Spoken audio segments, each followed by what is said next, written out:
បាទជំរាបសួរបងប្អូនទាំងអស់គ្នានៅក្នុងបណ្ដាញសង្គម social media ក៏ដូចជា page សង្គម page ទាំងអស់ឬក៏ដូចជា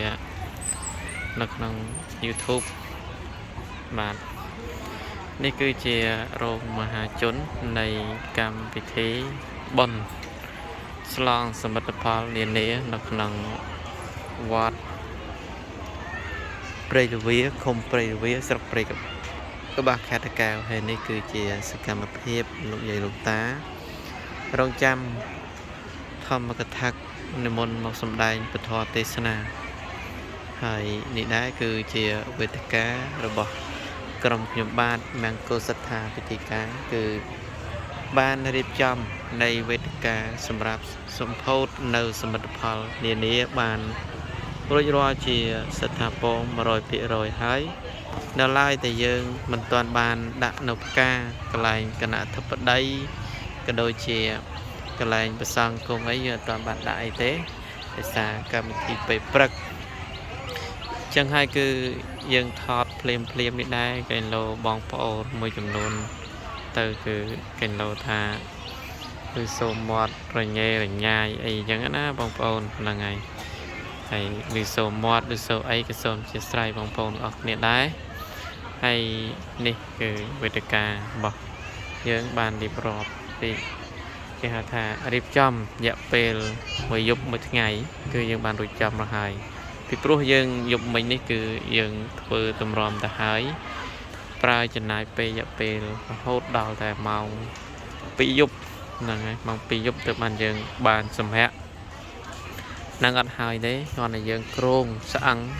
ហើយនឹងរៀបពីរៀបអីនៅនឹងហើយតែយើងអត់ទាន់បានប្រក់យើងអត់ទាន់បានតុបតែងអីទេហើយពេលអញ្ចឹងទៅគឺយើងអត់ទាន់បានធ្វើអីទេហើយនេះគឺយើងបានរៀបចំដូចជាកៅអីកន្លែងគណៈធិបតី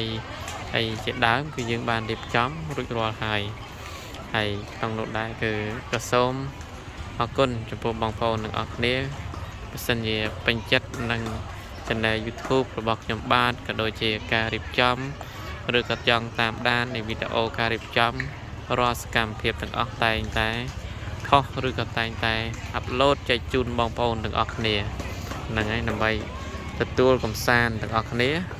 ហ្នឹងហើយទស្សនាមើលការ page នេះគឺឬក៏ YouTube នេះគឺយើងធ្វើដោយយ៉ាងណារូបភាពយ៉ាងណាអីយ៉ាងណាហ្នឹងហើយគឺជាកន្លែងវេទិការបស់ខ្ញុំបាទគឺយើងបានរៀបចំកៅអីនិយាយរួមទៅកៅអីយ៉ាងស្រស់ស្អាតតែម្ដងបងប្អូនហ្នឹងហើយគឺយើងបានរៀបចំរួចរាល់ 100% ហើយគឺយើងបានរៀបចំនេះតតែព្រឹកឡើងទៅបានយើងដាក់ផ្កាដាក់ភ្ញីអីនៅលើនេះ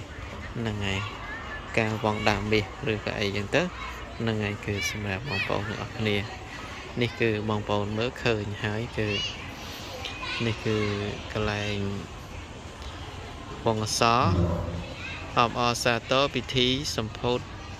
ពុទ្ធស្ថានព្រះវិហារនិងសមិទ្ធផលនានានៅក្នុងវត្តព្រៃរវាឃុំព្រៃរវាស្រុកព្រៃកបាស់ខេត្តតាកែវនៅថ្ងៃអាទិត្យទី24ខែមីនាឆ្នាំ2024បាទហ្នឹងហើយគឺមានតែប៉ុណ្្នឹងទេក៏សូមអរគុណចំពោះបងប្អូនទាំងអស់គ្នាហើយលោកចាក៏ប្រកបប្រកាសហើយក៏សូមអរគុណជម្រាបលាបាយទាំងអស់គ្នា